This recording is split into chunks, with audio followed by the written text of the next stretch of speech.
자, 여러분들 계속 이어서 21번 한번 보시죠. 자, 문제에서 묻는 것이 이제 기타 포괄손익 누계액이 얼마냐. 거기 기타 포괄손익 누계액 항목은 해외사업 환산이익이라고 하는 300만 원하고 유형자산 재평가 잉여금이라고 하는 400만 원. 이제 그 두 가지가 이 기타 포괄손익 누계액 이 항목이죠. 그래서 두 개 더하면은 이제 이 7번이 되겠죠. 이 700만 원이 되겠어요. 이렇게. 그리고 거기 그 주식 발행 초과금은 자본 잉여금이고 자기 주식은 자본 조정 항목이고 미처분 잉여금은 이익 잉여금 항목이죠. 자, 22번. 자기 주식의 취득 처분에 관한 회계 처리에 관한 설명으로 가장 올바르지 않은 거. 자기 주식을 취득하는 경우 취득 원가를 자본에서 차감하는 형식으로 기재하죠. 자기 주식은 자본의 차감 항목이에요. 그리고 처분하게 되면 처분가액하고 취득가액하고 차이를 자기주식 처분 손익으로 해서 기타 포괄 손익이 아니고요. 자본 잉여금이나 자본 조정 항목이지 이게. 그래서 2번이 틀렸어요. 2번이 틀렸다. 자, 3번에 자기 주식을 소각하는 경우 액면금액과 취득원가 차익을 감자차 손익으로 반영하고요. 보유하고 있는 기간 동안은 자기 주식에 대한 평가 손익을 인식하지 않죠. 자기 자본은 기본적으로 측정 대상이 아니에요. 자, 그 다음에 이제 23번. 수익 5단계 있는데 계약을 식별하고 그 다음에 수행 의무를 식별하죠. 거래 가격을 산정하고 그래서 1번이 답이 되겠더라. 그 순서 거래 가격 배분하고 그 다음에 수익 인식하는 거다. 자, 24번. 그 매출 원가는 얼마냐 물어보네요. 5천만 원에 팔았는데 반품 인도일 현재 1,000만 원이 반품될 것으로 예상이 된대요. 그러면 5천만 원이 들어오는데 자, 이 중에 1,000만 원이라고 하는 것이 이제 반품될 거다. 그럼 나머지 4천만 원이 이제 매출이 되겠죠. 자, 그 얘기는 이게 80%라고 하는 것이 매출이고 20%가 반품될 거다. 그럼 원가를 한번 봐보세요. 거기 원가가 3천만 원이란 말이에요. 이렇게. 그 3천만 원에 80%가 매출 원가고 나머지 20%는 이제 반환될 거란 말이에요. 이게. 그래서 이 비율을 그대로 적용하는 거죠. 38에 24에서 2,400만 원이라고 하는 것이 이제 매출 원가가 되겠다. 답은 1번이 되겠네요. 24번의 답은 1번이 되겠다. 자, 그 다음에 25번. 가로 안에 들어갈 용어로 가장 옳은 것은 건설계약과 관련해서 진행기준에 의해서 수익을 인식하고 있어요. 계약활동의 진행률은 진행 단계를 반영하지 못하는 계약원가를 제외하고 나머지 우리 원가로 나눈 비율로 측정하고 있다. 총 계약 원가가 총 계약 수익을 초과할 가능성이 높은 경우에 예상되는 손실이 있죠. 즉시 단기 비용으로 인식한다. 뭐 이거는 1번이 답이 되겠네요. 이렇게 즉시. 자, 이것이 이제 보수주의란 말이에요. 우리가 전체 예상 손실이 예상되면 전체 이 손실이 예상되면 예상시 즉시 비용으로 처리해라.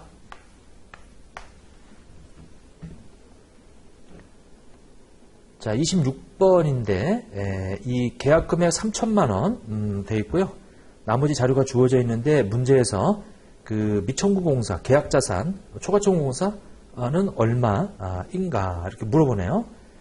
자, 거기 대금을 청구한 게 엑셀연도에 550만 원을 청구했어요. 자, 그런데 우리가 청구할 수 있는 금액은 단기에 그 3천만 원의 계약을 수주해서 진행률이 그 추정총 계약원가가 2천만 원인데 지금 발생한 게 그 400이죠? 그러면 400만 원을 나누기 2천만 원 해주게 되면은 20%가 진행이 됐기 때문에 2316, 600이라고 하는 것을 우리가 청구할 수 있어요. 이거. 청구할 수 있다. 할 수 있다. 이렇게. 근데 실제로 청구한 금액이 있어요. 청구한 금액. 청구한 거. 얼마 청구했냐면 550이라고 하는 거를 청구했죠. 그러면 50만 원을 청구를 덜 했지. 청구할 수 있는 게 이번에 인식한 수익 금액이거든요. 이게. 근데 이제 550만 청구했으니까 이제 미청구 공사가 되겠더라. 그리고 수익을 잡을 때 동시에 계약 자산을 잡는데 여기 청구한 게 550이니까 이제 이 아직 청구하지 않은 이 계약 자산은 이제 50만 원이 있는 거죠. 미청구 공사 또는 이 개정된 걸로 보면 계약 자산이라고 부르는데 요거 50만 원이 되겠더라. 그래서 26번의 답은 2번이 되겠어요. 이렇게 2번이 되겠다. 자, 27번. 가장 적절한 것끼리 묶인 거. 확정급여제도 회계 처리에서 단기근무원가, 과거근무원가, 정산을 위한 손익. 자, 그 다음에 순확정급여 부채 및 사회정립자산의 순이자. 이건 단기 손익 처리하죠. 그리고 보험수익 손익하고 순확정급여 부채 수익자에 포함된 금액을 제외한 사회정립자산의 수익. 자, 그 다음에 순확정급여 부채 수익자에 포함된 금액을 제외한 자산인식 상환 효과의 변동으로 인한 거. 그거는 다 기타 포괄손익이죠. 이게. 그래서 이제 그 단기 손익과 기타 포괄손익. 27번의 답은 2번이 되겠네요. 이렇게. 자, 그 다음에 28번. 그 주식기준보상 회계 처리에 관한 설명으로 가장 올바르지 않은 거. 자, 1번 주식선택권 행사로 신주가 발행되는 경우 그 행사 가격이 액면금액을 초과하는 부분은 그 주식 발행 초과금으로 이 처리한다. 이렇게 되어 있네요. 자, 여러분들 그 주식선택권을 만약에 행사를 해서 신주가 발행이 되면 우리 주식선택권에 이 행사 가격만큼 돈이 들어온단 말이에요. 그러면 이때 1번의 분계는 이렇게 돼요. 우리 주식 선택권이다 라고 하는 것이 있고요. 그 다음에 이제 현금이 이게 행사 가격만큼 이제 돈이 들어온단 말이에요. 그리고 이제 자본금이죠. 자본금은 이게 액면이란 말이에요. 액면가에 이렇게. 그리고 이제 주, 발, 초가 이렇게 이제 되겠죠. 그러면 이 액면금액 거기 설명이 액면금액을 초과하는 부분은 이 주식 발행 이 초과금으로 이제 처리를 하더라. 지금 자본금 액면이 있는데 현금 더 많이 들어왔다 이게. 그러면은 액면 금액을 초과하는 거는 다 주발초로 들어가겠죠 이게. 자, 그다음에 28번에 2번. 가득기간 중에 각 회계기간에 인식할 주식보상비용은 단기말 인식할 누적보상원가에서 정기말까지 인식한 누적보상원가. 요거 우리 이 기간이 지남에 따라서 이거 추정하는 거거든요 이게. 그래서 누적으로 해서 저번 연도 거 빼는 식으로 그렇게 점진적으로 계산하죠. 자, 세 번째. 종업원에게 제공받은 용역 보상원가는 부여일 이후 지분상품 공정가치 이 변동을 반영해서 측정한다. 이렇게 나와 있는데, 3번이 틀렸죠. 여러분들 이 종업원에게 제공받은 용역 보상원가는 부여일 이후 지분상품 공정가치 이 지분상품이라고 하면은, 그 공정가치 변동을 반영해서 측정하는 게 아니고, 이거는 픽스 되어 있다고요. 픽스. 이렇게. 그리고, 이렇게 되어 있으면은 만약에 용역 제공 조건이 3년 근속이다 그러면 이때 주식 보상 비용을 우리가 측정해서 잡았어요. 근데 이거 지금 나중에 가서 추정이 바뀌었다고 해서 이걸 뜯어 고치는 게 아니에요. 이거는 그냥 인식한 거는 그냥 내버려 두고 여기 누적으로 계산해서 저번에 이거 빼는 식으로 해서 이거 주식 보상 비용을 이렇게 잡아준단 말이에요. 주식 보상 비용을 이렇게 잡아주지. 옛날 거를 반영해서 뜯어 고치는 거 아니에요. 이거. 지분상품 공정가치 변동을 반영해서 이제 측정한다. 자, 4번 보면은 주의선택권의 권리를 행사하지 않아 소멸되는 경우에도 과거에 인식한 보상원가를 예전에 인식한 거는 여기 나중에 가서 이거 행사하지 않았다. 그렇다 하더라도 이거 인식한 거를 환입시키거나 그러는 건 아니에요. 이게. 자, 주의선택권의 권리를 왜 행사하지 않죠? 행사 가격보다 주가가 떨어지게 되면 아니 이거는 그냥 시장에서 낮은 가액으로 주가로 그냥 사면 되는 거지. 회사에다가 행사 가격을 돈 내고 주식을 살 필요가 없죠. 예. 자, 그래서 계속 자본 항목으로 분류가 되는 거예요. 28번에 요 1번. 일단은 액면금에 넘어가는 건 주발초고 행사 가격에서 요 액면이 넘어가는 거는 그 다음에 2번 누적 개념으로 계산하는 거예요. 그리고 3번은 부여일 이후 우리 지분상 공정가치 변동을 이제 반영해서 측정한다고 되어 있는데 요거 3번이 이제 틀렸다. 3번이 틀렸다. 주식결제형은 지분상품이 부여일 날로 픽스가 돼요. 그 이후에 공정가치 변동을 반영하지 않아요. 예. 자, 그 다음에 4번은 권리 행사하지 않으면 그러면 종업원이 권리 행사 안 했으니까 그럼 그걸로 끝나는 거지. 여기 예전에 계산한 거를 소급해서 환입하고 그러는 거 아니란 말이에요. 자, 그 다음에 29번.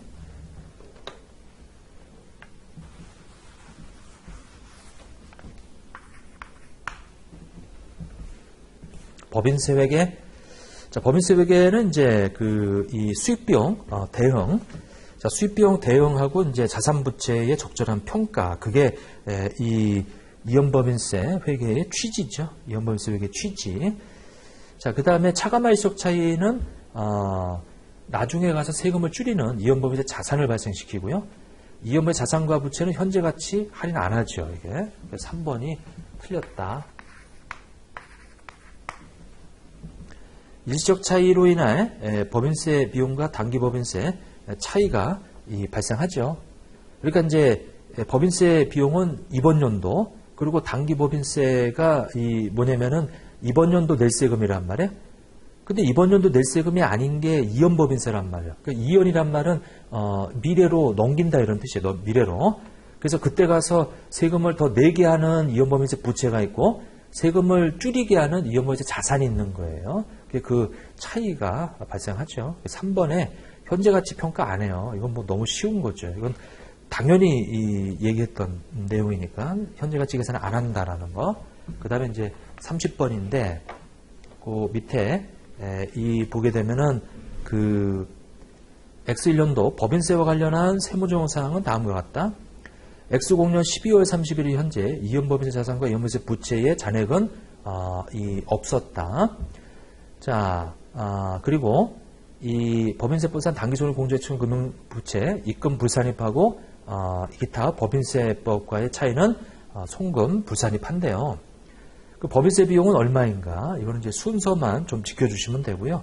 법인세 비용 차감 전 순이익이 2배로 되어 있고, 그 다음에 이제 거기에 이제 세무 조정을 반영하는데 접대비 한도초가 10만 원, 송금 불산이 이렇게 되어 있어서 플러스 가가사비 한도초가 6만 원. 그 다음에 이제 단기손익 공정가치점 금융자산 평가 이익이다라고 해서 이것은 이제 이렇게 2만 원이다. 이것이 이제 유보, 그 다음에 이것이 이제 마이너스 유보, 요건 이제 기타 사회 요출이죠. 그러니까 얘는 대상이 아니에요.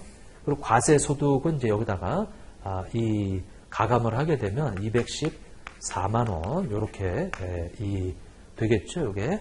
자, 거기다가 이제 이 법인세율이 20%다 보니까 자, 곱하게 되면 요것은 이인은 4, 다음에 이제 42만 8천 원이 첫 번째 낼 세금이에요.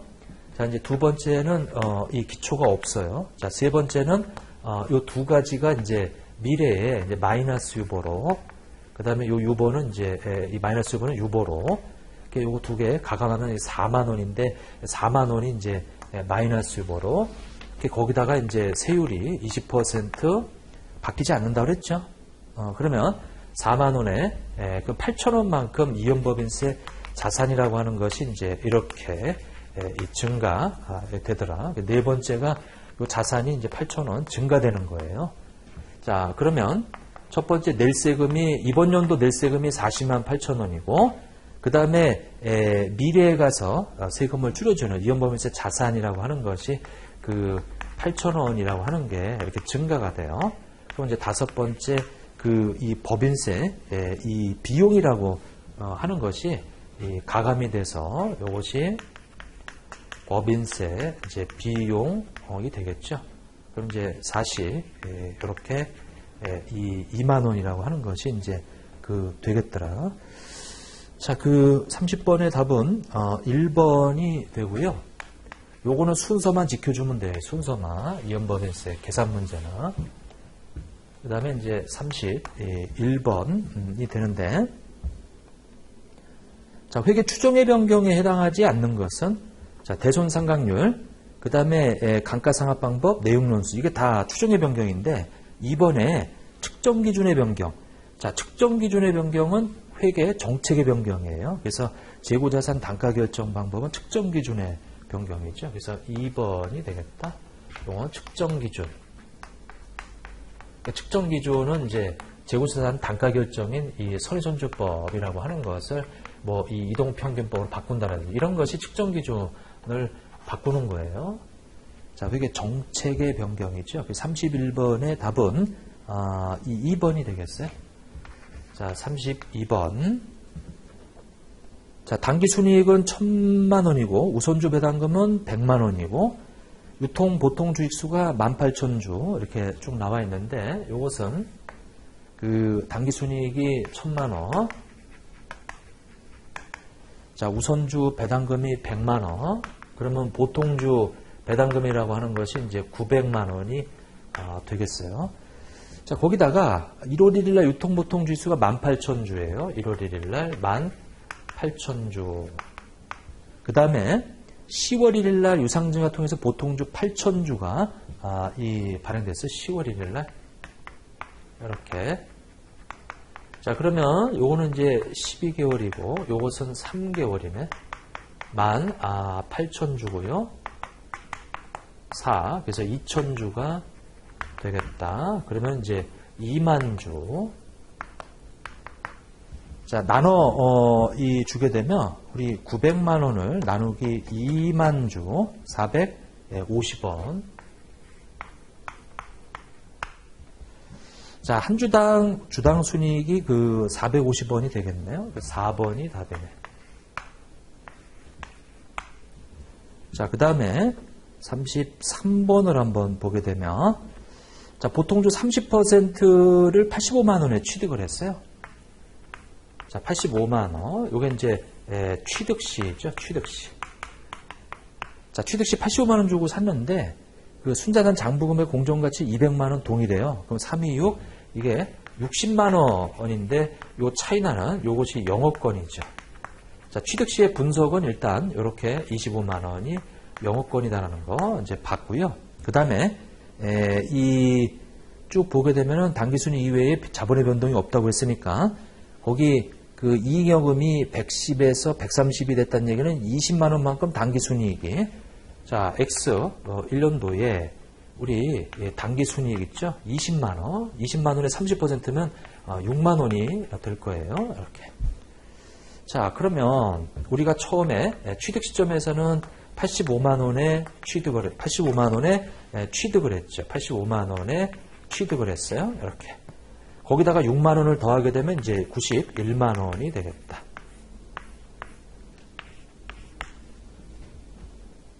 거기 33번의 답은 이 3번이 답이 되겠네요. 3번. 자, 이 부분은 이렇게 하셔도 되죠. 85만 원에 취득을 해서 우리가 당기순이익이 20만 원만큼 늘어서 거기에 30%가 이제 내 걸로 보니까 이것은 91만 원이 되겠다.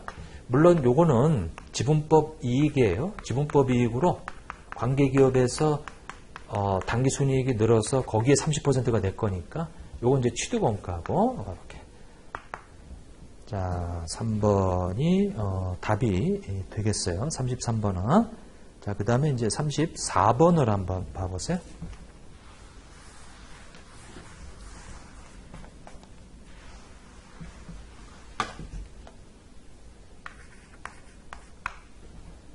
(34번은) 지분법은 투자자가 피투자자에 대해 유의적인 영향력을 행사할 수 있는 경우에 적용한다. 다음 중 유의적인 영향력을 행사할 수 있는 경우에 해당하는 것은 A회사가 B회사 주식을 40% 보유하고 있어요.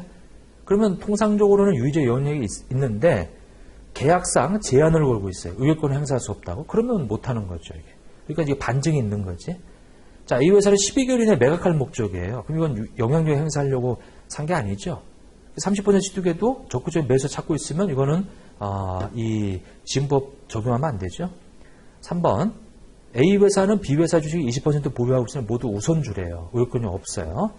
자, 그 다음에 네 번째 A회사는 B회사 의결권이 있는 주식의 15% 보유하고 있는데 B회사의 의사결정기구인 이사회에 참여하고 있어요. 그러면 20%가 안 되더라도 실질적인 영향력을 행사하는 거지. 그래서 34번의 답은 4번이 답이 되겠어요. 이렇게. 자, 이제 35번. 자, 자동차 제조업을 영위하는 주식회사 3일의 X1년 회계연도 중 발생한 수출 실적이 다음과 같을 경우 외화 환산 손익을 바르게 짝지어진 것은 이렇게 나오네요. 그러면 거기 X1년 6월 11일 날 8,000달러인데 내년도에 대금을 회수할 거예요. 자, 일자별 환율이 나와 있는데 우리가 물건 팔았을 때 자, 1,100원이 환율이었는데 지금은 1,200원으로 올라갔어요. 그 환율이 지금 100원만큼 올라갔죠? 거기 밑에 다른 얘기는 없고 그러면 외화 환산 이익이 발생해요. 무조건 일단 이익이 발생한다는 걸 알고 계셔요. 자, 100원이니까 이제 요렇게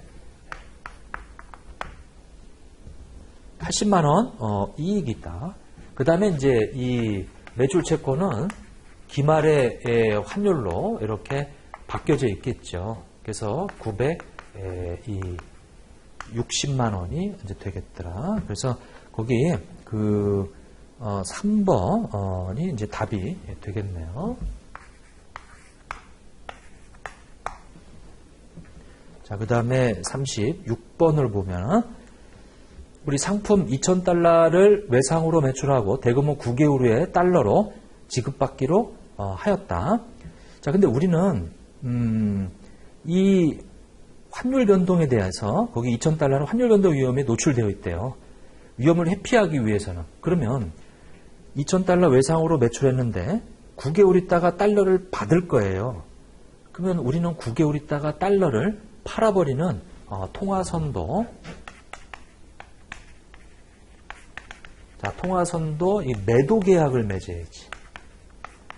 9개월 있다가 달러가 들어오는 거기 때문에 이 통화선도 매도 계약을 맺으면 반대 포지션을 취하게 되면 위험을 회피하게 된다.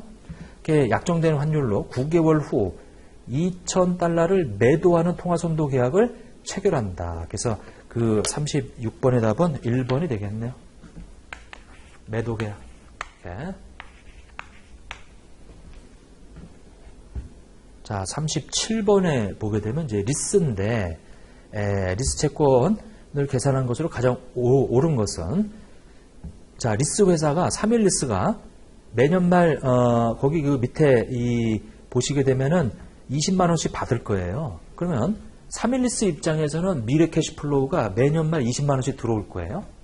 자, 그러면 20만 원 곱하기 거기 이 리스 채권의 이 현재 가치가 X 2년도 이 리스 채권의 이 현재 가치가 758, 158이에요. 이렇게 해서 이 현가, 연금 현가, 자, 이거 다 계산해 놓은 거죠. 연금 현가. 그 다음에 이제 그 잔존 가치에 대한 얘기가 없는데 여하튼 있다면은 그거 해서 그 758. 일단 얘는 일단은 주어져 있으니까 158. 자, 10%니까 이제 이자 수익은 758, 158에다가 10%는 이자 수익이에요. 자, 이게 75,816원이다. 이렇게. 근데 이제 얼마씩 받으냐면 20만원씩 받으니까 20만원에서 이제 75,816원이 이자고, 이제 원금 회수한 것은 이 124,184원이에요. 자, 그럼 처음에 채권이 이만큼 있었다가 이만큼이 이제 회수가 됐단 말이에요. 자, 758, 158 마이너스 124, 184 하게 되면, 자, 633, 이제 974가 남아있겠죠. 633, 974. 그 답은, 2번이 되겠네요. 자, 37번의 답은 2번이 되겠다. 자, 그래서, 요거 지금 했던 내용을 좀 다시 한번 정리하자면, 현금은 20만원이 들어와요. 근데, 이자 수익은 거기 리스채권 758, 158의 10%인 75816 이렇게 되는 거죠. 그래서 원금 회수는 나머지 이 리스채권이 요게 124, 우리 184다 이거죠. 124, 184. 처음에 이게 758, 15 얼마가 있었냐면 8이었거든요. 이게 기초에. 근데 그 중에 이제 이만큼이 이제 회수가 됐으니까 원금이 요거 뺀 금액이 답이 되는 거예요. 이게.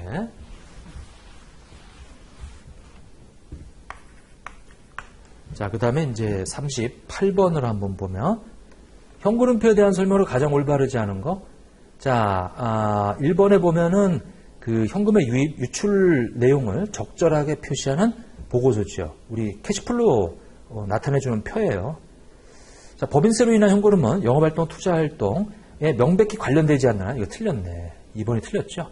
법인세로 인한 현금흐름은 영업활동으로 분류하는 거예요. 다만 투자나 재무활동이 명백하지 않는 한 그렇다는 얘기죠. 이게 지금 다르게 지금 섞어놨어요. 이거를. 자, 그 다음에 3번에 세 가지 활동 있고요. 4번에 이 영업활동만 직접법, 간접법 구분되어 있죠. 그래서 답은 2번이 틀렸다.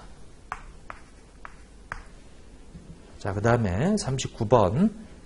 자, 봤더니 매출로부터 현금 유입액을 구해라.